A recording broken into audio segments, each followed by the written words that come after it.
Before we move on to our next topic, let me tell you about our friends over at Hunt to Harvest. Now, if you're wanting to update and upgrade your hunting apparel, head over to hunttoharvest.com and check out their spring 2023 collection, where they have new styles in for turkey hunters and different types of fishing. Now, they still have plenty of hats, especially in the Richardson 112 style, and their mystery box special is still going on. So do not hesitate to click on that link below and support this great brand who know hunting is about spending time with loved ones, providing for your family through the harvest, and giving thanks to the one who created all things big and small. And when you go over there and go to checkout, be sure to enter that promo code RADNEY18923 to get an additional 10% off on your purchase at checkout. Hey everyone, welcome to another episode of 3 Wide. I'm your host, Radney Crawford. Today, we're going to be going over the hot topic of NASCAR right now, and that is the news broke today of Chase Elliott being suspended for one race this upcoming weekend at Gateway after the incident between himself and Denny Hamlin at Charlotte Motor Speedway. Before we get into that news and as well as the fan reaction to the incident, let's go right into what happened on the track. You had some hard racing going on towards the end of stage 2.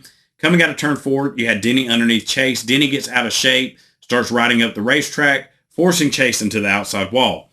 Now, after Chase comes off the wall, he takes a hard left, right rears Denny head on into the outside wall. Major collision, takes out both drivers, and just immediately fans were up in arms. A lot of talk on social media, fans giving their side of things as well as media members. So let's first off just dive right into the comments of both Denny and Chase after the incident. Denny, what happened there between you and Chase Elliott? I got right rear hooked in the middle straight away. Did you think there was any kind of retaliation there, or what was the deal? What led to that? Yeah, it's a tantrum, and he shouldn't be racing next week. Right rear hooks are absolutely unacceptable. I don't care. It's same thing Bubba Wallace did with Kyle Larson. The exact same. He shouldn't be racing. It's a tantrum.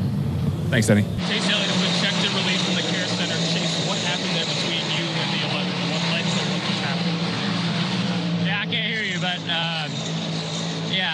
the 11 ran us up in the fence there, and once you tear the right sides off these things, it's kind of over. So just I hate it. I thought our Napa Chevy was getting better. It was nice to be making some gains there again throughout the race. Our pit stops were really good. And we had some pretty good fortune to get up towards the front there. So it was just trying to get to mile 600 and have a shot. So unfortunately failed to do that again. Denny said there was some retaliation there. Was there any retaliation on your part? No, like I say, once you hit the wall in these things, you can't drive them anymore. So, unfortunately, just an unfortunate circumstance. So, diving right into Chase's comments, he immediately goes into the defense of, the car had got so much damage with the initial contact on the outside wall that he just really had no control of the car. It was just too torn up. And it's really the same defense that Bubba Wallace used last year when he right-reared Kyle Larson to the outside wall. And I have the same feelings now as I did then. This is inexcusable. There's no reason these drivers should be right-rearing each other, sending someone into the outside wall. I don't care who it is, who's involved. None of that matters. These guys out there on the track, they're putting each other's safety and trust in each other's hands. And when you do this, that's just crossing a big line, like I said. And fans were quick to side with Chase as far as something was broke. He had no control of his car. My problem with that is, even after the further contact when he spun Denny Hamlin to the outside wall, Chase's car has even more damage. He was still able to drive the thing around back to pit road. He was able to maintain it through the corners and keep it going straight on the back straightaway. So I don't really believe that whole my car was broken, I had no control over it. When you showed fine control on it, going back to the pit road. Another thing people were pointing out was, Brad must have made contact with Chase since he was right there on it, and that's what spun Chase into Denny Hamlin. But that claim was immediately refuted. When you look at the overhead shot, Chase is already turning left into Denny when Brad makes the initial contact into Chase's rear. NASCAR, I applaud them. They had to make this decision to suspend Chase for one race. You set the precedent last year with Bubba. Now you have to show consistency and follow through with it. Granted, I feel like they missed it with Carson Hocevar at Martinsville, but as far as the Cup Series go, I believe this was the right call. And you even had fans claiming, that this wasn't as bad as the deal with Bubba and Larson at Vegas, that Bubba chased Larson all the way down the track to the apron before making contact, right hooking him into the outside wall. So to me, that argument you're making it's completely a different situation from Bubba and Larson, because Las Vegas Motor Speedway has a wider front stretch and you can go down on the apron there. That argument doesn't hold water. In Bubba and Larson, they weren't in the traffic that Chase and Denny was. Either way, this was a move that did not need to be made. And like Bubba and Larson, like I said in the video, looking over that incident, if, say, when the caution comes out, Bubba would have pulled alongside and waved his finger at Larson out the window, or tapped him on the side of the car under caution, or say Chase would have done that same thing as well. To me, that's much more acceptable than what the end result was in both cases. Say later on in the race, Chase finds a way to seek some retribution, spin Denny back out, or later on the season, an opportunity presents itself. That's all fine and dandy, but right rearing a guy is something that should never happen in this sport. We've had too many safety issues with this car by itself. We have come too far in the sport, safety-wise, that we cannot take this kind of step back. We can't get that comfortable that we think we can do this and he's going to be fine. Like I said, you see Denny's head bouncing around in the car. With Bubba and Larson luckily had Christopher Bell to kind of break his momentum and turn his car around to where he didn't get a full brunt of the impact. We keep pushing around like this, somebody's going to get seriously hurt. If one minute detail would have been different, whether it be Denny's car hit at a different angle, or his head be in a different position, or something be loose in the car and his equipment, this could be a real devastating collision. So there's no need to go this far with it. And you have fans that are saying, well, we're not going to watch NASCAR anymore. We're not going to watch the race this weekend because of NASCAR's decision. If that's your stance on it, then to me, you weren't a true NASCAR fan from the get-go. We cannot look at this as who's involved, which I think is what we're mostly seeing. We're seeing Chase Elliott, the fan favorite, the face of the sport, the most popular driver in the sport, versus Denny Hamlin, who gets some of the loudest boos week in and week out. You have just as many fans of Chase as you do detractors of Denny, cheering Chase on, saying this is okay, saying that this wasn't intentional, whatever their argument is making. I don't care if it's Chase Briscoe, Austin Dillon, Kyle Busch, Ricky Stenhouse. It don't matter who the drivers are. This is something we can't have. And then you have people comparing, saying Denny Hamlin and what he did to Ross at Phoenix, and he admitted to what he did was retaliation, but he was just fine. Why was he not facing suspension like Chase? Because now you're comparing apples to oranges. At Phoenix, Denny rode Ross up into the wall going 110, 120 maybe, which is still high speeds, but completely different from putting someone headed into the wall, completely stopping their momentum at 170, 180 miles per hour. Now, you do have people discussing declining Chase Elliott's playoff waiver, which he already has one from his injury. Now with the suspension, they have to apply for another one. People saying they shouldn't grant that waiver. I can see that argument. I understand that argument, but I just don't know if this is the time to do it. Say if this keeps being a problem with the drivers, yes, I would absolutely look at, not granting their playoff waiver, because now you're sending an even bigger message. I don't know if we're ready for that escalation yet. If NASCAR was to make that decision, I completely understand it. I don't see them going that far with it yet. Now, like I said, if this continues to be a problem with their drivers, I can see them going much harsher. I think you have to forget the monetary fine, forget taking away regular season points. You got to start taking away playoff points. You got to start taking away playoff eligibility to get the message across. But like I said, I just don't think we're there yet. And another one of my favorite arguments is, well, Chase didn't come out and say that he intentionally did it. He said he had no control over it. I love that argument because we act like drivers have come out, and this has been one of my hot talking points all season. We act like drivers have been coming forward saying, yes, I did this intentionally, as long as NASCAR's been around. More often than not, these guys are going to say, no, we didn't do it on purpose. This happened. It happened this way. This happened with the car. Something went wrong.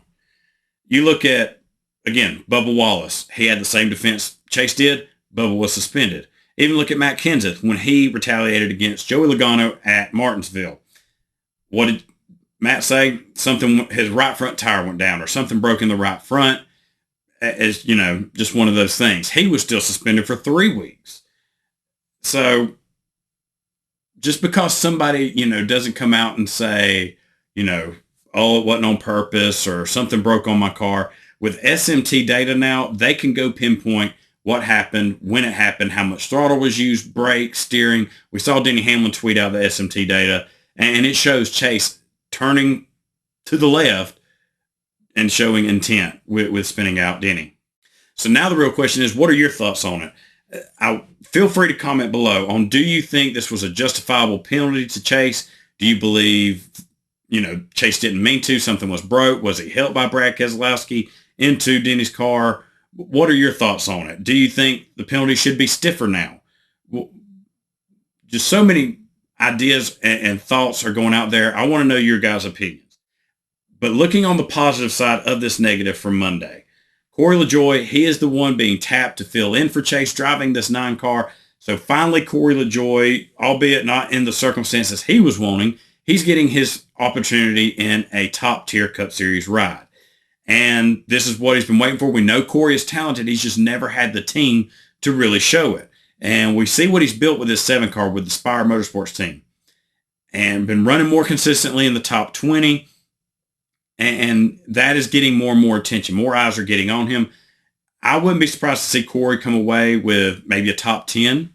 I don't think that's putting a stretch with how well he's running the 7 car and the speed that Hendrick Motorsports has. If he can go out there, lay a good qualifying lap down, get some stage points, come away with a top 10, possibly a top 5, I think that's going to open even more people's eyes to Corey. And it may not give him a chance next season, but now 2025, depending on how the silly season works out, it could lead to a bigger opportunity for Corey down the road. And filling in for Corey, another big opportunity for Carson Hocevar. He is the one going to fill in for Corey in that 7 car. And this is quite a jump for Carson. He's only made a couple of Xfinity starts. Been impressive in those 2 starts. He's gotten a couple top 10s, but this is a whole different animal. And I do think he will finish better or run better than what Josh Berry did when he filled in for the injured Chase Elliott in that 9 car, simply because this isn't like a last-minute addition for Carson. See, Josh, he was pretty much told, hey, you're in the car. Good luck to you. And he had no practice time, no sim time, nothing like that. He just had to jump in the car and go. And made the best of it that he could. Hocevar, he's going to get a few extra days, a little bit more time to study, maybe get some sim time, who knows. But I wouldn't put it out the realm of possibility, maybe a top 25 run, which would be impressive for Hocevar in that 7 car. And the 7 cars have definitely shown a lot more speed this year. Is it mostly Corey? Is it 50-50? We'll get a little bit better answer on that on Sunday at Gateway. But still, a huge opportunity for these 2 guys and an unfortunate circumstance. But I expect both of them to make the most of it, and I expect Corey to have a very impressive weekend at Gateway. Now, taking a real quick look at the race action on Monday after the race was rained out on Sunday. This was a fun Coca-Cola 600. Charlotte Motor Speedway so far is 2 for 2 with this next-gen car. A lot of fans are calling for the Roval to be done away with. Let's go back to the oval for the fall race. But the 600-mile, what I love most about it is it's like a super speedway without as much carnage. You still get a lot of guys, that don't get a chance to run up front. They make their way up there by the end of it because it's a big attrition race. It's all about survival. You still have your big accidents and top drivers taken out, and it gives a lot of storylines in this race. Ryan Blaney, he breaks a 59-race winless streak, wins his first Crown Jewel event. This is a huge win for Ryan. He showed a lot of emotion, a lot of excitement in his post-race interview, and I was really happy to see Ryan be able to pull this off. Now, that pressure, barely making the playoffs last year because you didn't win a race, that's all done away with. You got that off of you.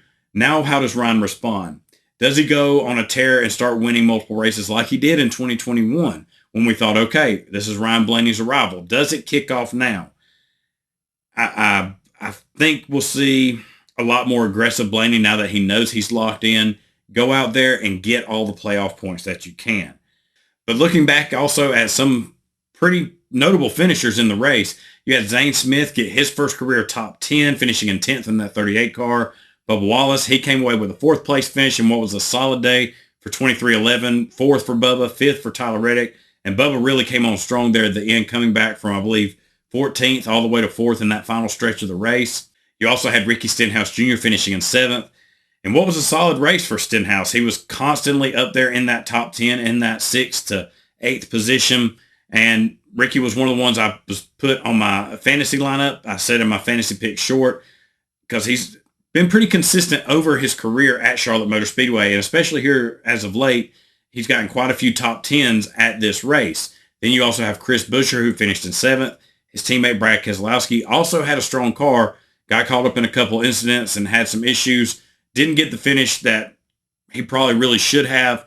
But Buescher, he was strong all day, consistent. He comes away with a good top 10. And Austin Dillon as well, again, finds his way back up to the front, gets a top 10, and that's the kind of driver Austin Dillon's been throughout his career. He's not flashy.